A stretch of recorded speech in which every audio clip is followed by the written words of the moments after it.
મિત્રો, હારવાનું નથી, લડવાનું છે। જીવવાનું હજી બાકી છે।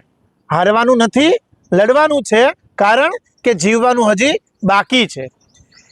યુવાનોની હતાશા અને નિરાશાને રોકવાનો એક નાનકડો પ્રયાસ।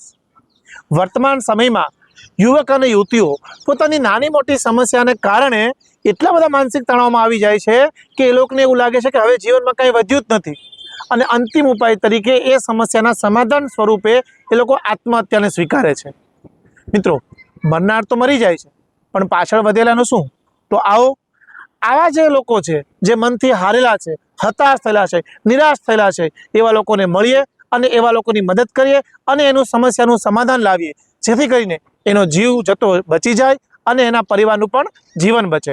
એના માટે અમે સોશિયલ મીડિયા પ્લેટફોર્મના માધ્યમ દ્વારા એક નવું મિશન શરૂ કરવા જઈ રહ્યા છે।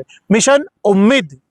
મિશન ઉમ્મીદ એક નવું આશાનું કિરણ છે, બરાબર। એ સોશિયલ મીડિયા પ્લેટફોર્મના માધ્યમથી મનથી હારેલા, હતાશ કે નિરાશ થયેલા લોકોનું કાઉન્સેલિંગ કરીએ અને આજથી આ મિશનની શરૂઆત કરવા અમે જઈ રહ્યા છે। તો જે પણ વિદ્યાર્થી મિત્રો અથવા મારા મિત્રો જે છે એ આ મિશનમાં જોડાવા ઈચ્છતા હોય તે મને વોટ્સએપમાં મેસેજ કરે અને આપણે એક નવી ઉમ્મીદ, નવી આશાનું કિરણ બનીએ કે કોકના ઘરનો ચિરાગ બચાવીએ।